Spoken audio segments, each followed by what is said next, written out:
Welcome to a fireside reading of The Curious Case of Benjamin Button by F. Scott Fitzgerald, Chapter 8.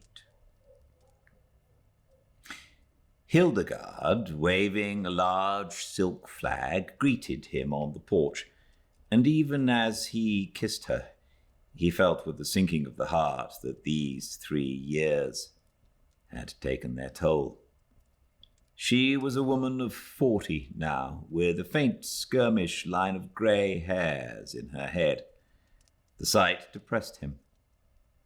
Up in his room, he saw his reflection in the familiar mirror. He went closer and examined his own face with anxiety, comparing it after a moment with a photograph of himself in uniform taken just before the war. "Good Lord," he said aloud. The process was continuing. There was no doubt of it. He looked now like a man of 30 years. Instead of being delighted, he was uneasy. He was growing younger. He had hitherto hoped that once he reached a bodily age equivalent to his age in years, the grotesque phenomenon which had marked his birth would cease to function. He shuddered. His destiny seemed to him awful, incredible. When he came downstairs, Hildegard was waiting for him. She appeared annoyed, and he wondered if she had at last discovered that there was something amiss.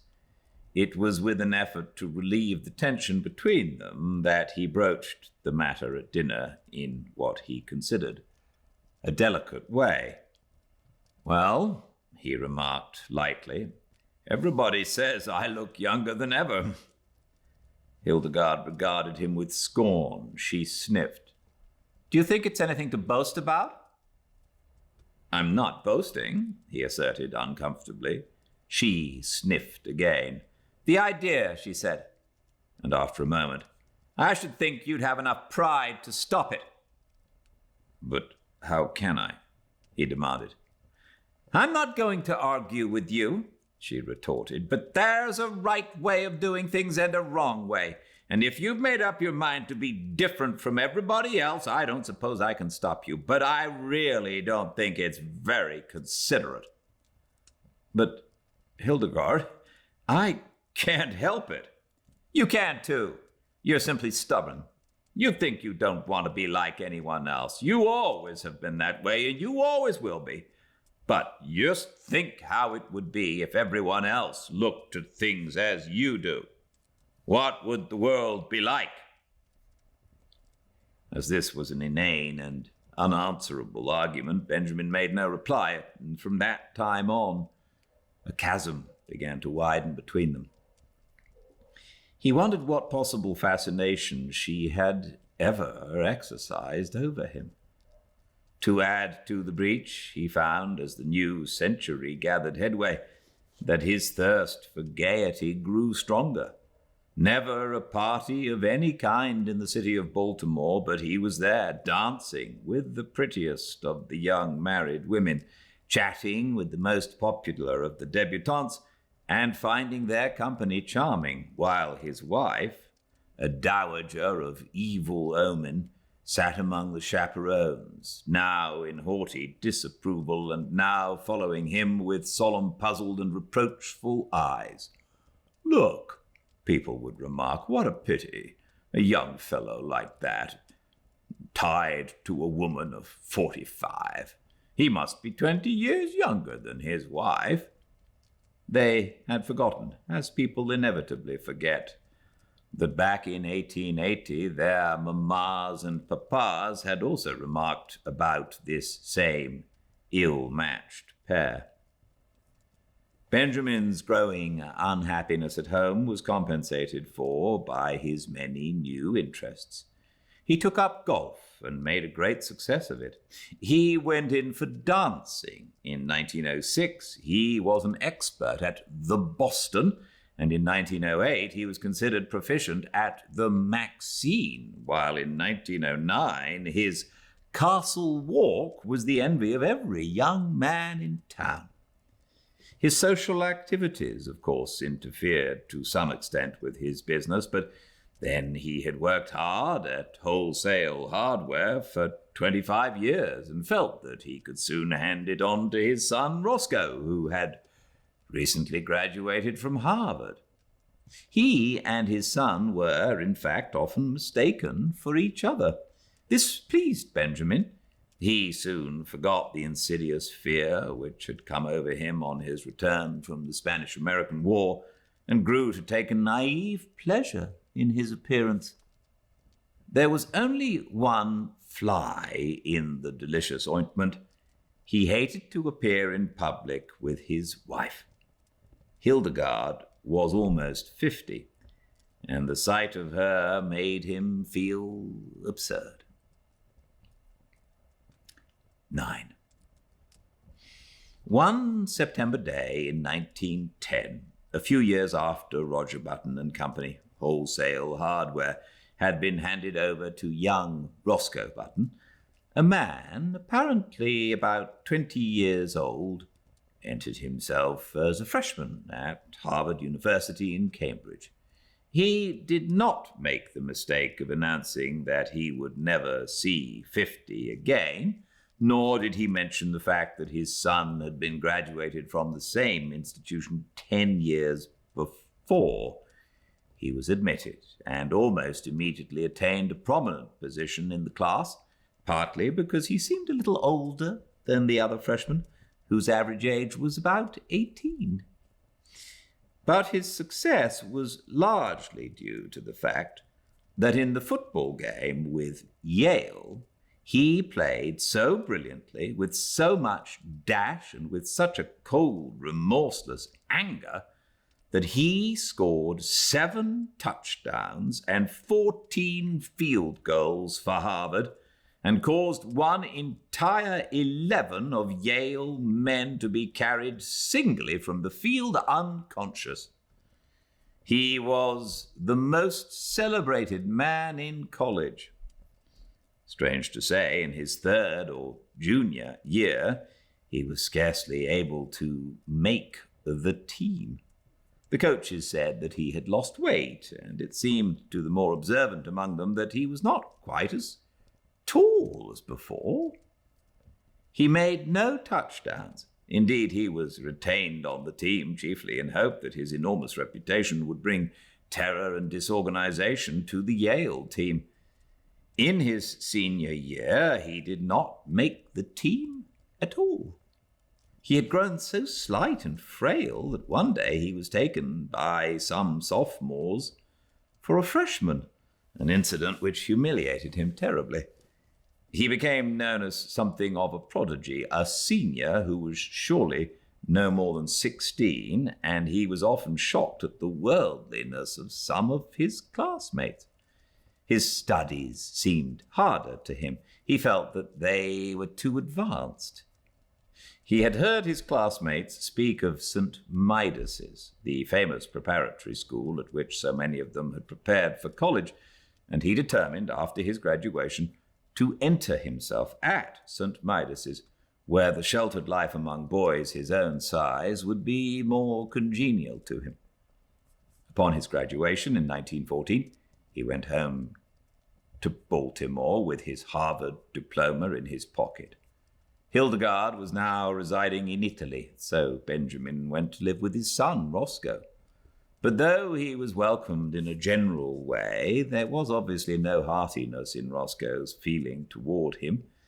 There was even perceptible the tendency on his son's part to think that Benjamin, as he moped about the house in adolescent mooniness, was somewhat in the way. Roscoe was married now and prominent in Baltimore life, and he wanted no scandal to creep out in connection with his family. Benjamin, no longer persona grata with the debutantes and younger college set, found himself left much alone except for the companionship of 3 or 4 15-year-old boys in the neighborhood. His idea of going to St. Midas's school recurred to him. "Say," he said to Roscoe one day, "I've told you over and over that I want to go to prep school." Well, go on then, replied Roscoe shortly. The matter was distasteful to him, and he wished to avoid a discussion. I can't go alone, said Benjamin helplessly. You'll have to enter me and take me up there. I haven't got time, declared Roscoe abruptly. His eyes narrowed, and he looked uneasily at his father. As a matter of fact, he added, you'd better not go on with this business much longer. You better pull up short. You better...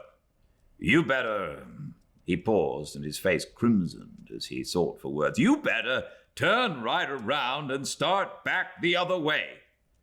This has gone too far to be a joke. It isn't funny any longer. You behave yourself.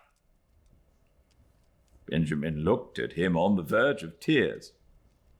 And another thing, continued Roscoe, when visitors are in the house, I want you to call me Uncle, not Roscoe, but Uncle. Do you understand? It looks absurd for a boy of 15 to call me by my first name. Perhaps you'd better call me Uncle all the time, so you'll get used to it. With a harsh look at his father, Roscoe turned away.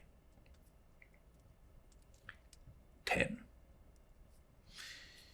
At the termination of this interview, Benjamin wandered dismally upstairs and stared at himself in the mirror. He had not shaved for 3 months, but he could find nothing on his face but a faint white down, with which it seemed unnecessary to meddle. When he had first come home from Harvard, Roscoe had approached him with the proposition that he should wear eyeglasses and imitation whiskers glued to his cheeks, and it had seemed for a moment that the farce of his early years was to be repeated. But whiskers had itched and made him ashamed. He wept, and Roscoe had reluctantly relented. Benjamin opened a book of boys' stories, The Boy Scouts in Bimini Bay, and began to read. But he found himself thinking persistently about the war. America had joined the Allied cause during the preceding month, and Benjamin wanted to enlist, but alas, 16 was the minimum age, and he did not look that old. His true age, which was 57, would have disqualified him anyway. There was a knock at his door, and the butler appeared with a letter bearing a large official legend in the corner and addressed to Mr. Benjamin Button. Benjamin tore it open eagerly and read the enclosure with delight. It informed him that many reserve officers who had served in the Spanish-American War were being called back into service with a higher rank, and it enclosed his commission as Brigadier General in the United States Army with orders to report immediately. Benjamin jumped to his feet, fairly quivering with enthusiasm. This was what he had wanted. He seized his cap, and 10 minutes later he had entered a large tailoring establishment on Charles Street and asked in his uncertain treble to be measured for a uniform. "Want to play soldiers, Sonny?" demanded a clerk casually. Benjamin flushed. "Say, never mind what I want," he retorted angrily. "My name's Button, and I live on Mount Vernon Place, so you know I'm good for it." "Well," admitted the clerk hesitantly, "if you're not, I guess your daddy is. All right." Benjamin was measured, and a week later his uniform was completed. He had difficulty in obtaining the proper general's insignia because the dealer kept insisting to Benjamin that a nice VWCA badge would look just as well and be much more fun to play with. Saying nothing to Roscoe, he left the house one night and proceeded by train to Camp Mosby in South Carolina, where he was to command an infantry brigade. On a sultry April day, he approached the entrance to the camp, paid off the taxicab which had brought him from the station, and turned to the sentry on guard. "Get someone to handle my luggage," he said briskly. The sentry eyed him reproachfully. "Say, he remarked. "Where you going with the General's duds, sonny?" Benjamin, veteran of the Spanish-American War, whirled upon him with fire in his eyes, but with, alas, a changing treble voice. "Come to attention!" he tried to thunder. He paused for breath. Then suddenly he saw the sentry snap his heels together and bring his rifle to the present. Benjamin concealed a smile of gratification, but when he glanced around, his smile faded.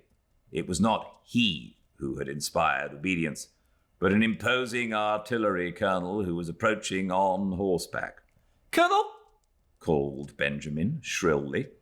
The colonel came up, drew rein, and looked coolly down at him with a twinkle in his eyes. "Whose little boy are you?" he demanded kindly. "I'll soon darn well show you whose little boy I am," retorted Benjamin in a ferocious voice. "Get down off that horse!" The colonel roared with laughter. "You won him, eh, General?" "Here!" cried Benjamin desperately. "Read this!" And he thrust his commission toward the colonel. The colonel read it, his eyes popping from their sockets. "Where'd you get this?" he demanded, slipping the document into his own pocket. "I got it from the government, as you'll soon find out." "You come along with me," said the colonel with a peculiar look. "We'll go up to headquarters and talk this over. Come along." The colonel turned and began walking his horse in the direction of headquarters. There was nothing for Benjamin to do but follow with as much dignity as possible, meanwhile promising himself a stern revenge. But this revenge did not materialize. 2 days later, however, his son Roscoe materialized from Baltimore, hot and cross from a hasty trip, and escorted the weeping General, sans uniform, back to his home. 11. In 1920, Roscoe Button's first child was born. During the attendant festivities, however, no one thought it the thing to mention that the little grubby boy, apparently about 10 years of age, who played around the house with lead soldiers and a miniature circus, was the new baby's own grandfather.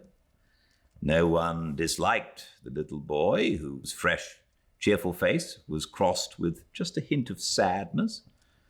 But to Roscoe Button, his presence was a source of torment. In the idiom of his generation, Roscoe did not consider the matter efficient. It seemed to him that his father, in refusing to look 60, had not behaved like a red-blooded he-man. This was Roscoe's favorite expression, but in a curious and perverse manner. Indeed, to think about the matter for as much as a half an hour drove him to the edge of insanity. Roscoe believed that live wires should keep young, but carrying it out on such a scale was inefficient. And there Roscoe rested. 5 years later, Roscoe's little boy had grown old enough to play childish games with little Benjamin, under the supervision of the same nurse. Roscoe took them both to kindergarten on the same day, and Benjamin found that playing with little strips of colored paper, making mats and chains and curious and beautiful designs was the most fascinating game in the world.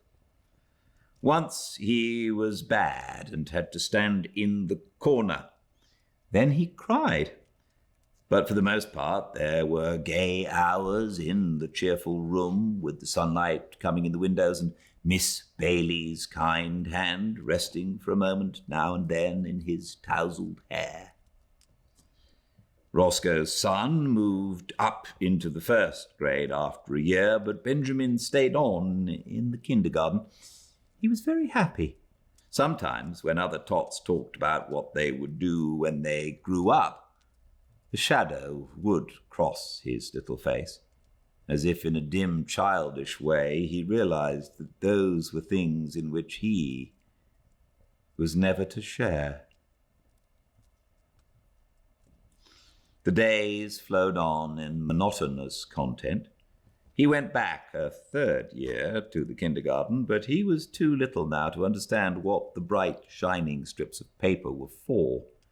He cried because the other boys were bigger than he, and he was afraid of them. The teacher talked to him, but though he tried to understand, he could not understand at all. He was taken from the kindergarten. His nurse, Nana, in her starched gingham dress, became the center of his tiny world. On bright days, they walked in the park. Nana would point at a great grey monster and say, "Elephant," and Benjamin would say it after her. And when he was being undressed for bed that night, he would say it over and over aloud to her, "Elephant, elephant, elephant." Sometimes Nana let him jump on the bed, which was fun because if you sat down exactly right, it would bounce you up on your feet again. And if you said, "Ah," for a long time while you jumped, you got a very pleasing, broken vocal effect. He loved to take a big cane from the hat rack and go around hitting chairs and tables with it and saying, "Fight, fight, fight." When there were people there, the old ladies would cluck at him, which interested him, and the young ladies would try to kiss him, which he submitted to with mild boredom.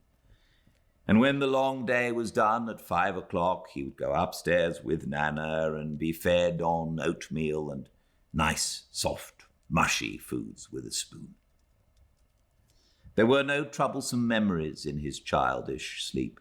No token came to him of his brave days at college, of the glittering years when he flustered the hearts of many girls. There were only the white, safe walls of his crib and Nana, and a man who came to see him sometimes, and a great big orange ball that Nana pointed at just before his twilight bed hour and called "Sun." When the sun went, his eyes were sleepy. There were no dreams to haunt him.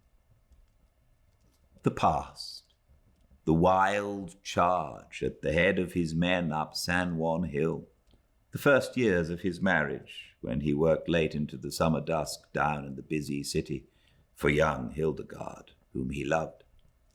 The days before that, when he sat smoking far into the night in the gloomy old Button House on Monroe Street with his grandfather. All these had faded like unsubstantial dreams from his mind, as though they had never been. He did not remember. He did not remember clearly whether the milk was warm or cool at his last feeding, or how the days passed. There was only his crib and Nana's familiar presence. And then he remembered nothing. When he was hungry, he cried. That was all. Through the noons and nights, he breathed, and over him there were soft mumblings and murmurings that he scarcely heard, and faintly differentiated smells, and light, and darkness. Then it was all dark, and his white crib, and the dim faces that had moved above him, and the warm, sweet aroma of the milk faded out altogether from his mind.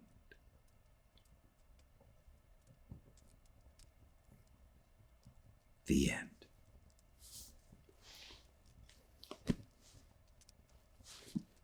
Wasn't that great? Thank you all for joining me. Another short story tomorrow, At same time and place, 5 Pacific at Fireside Reading on Instagram. All the chapters uploaded to the YouTube channel, Fireside Reading. But until I see you all again, please stay very, very well. Good night.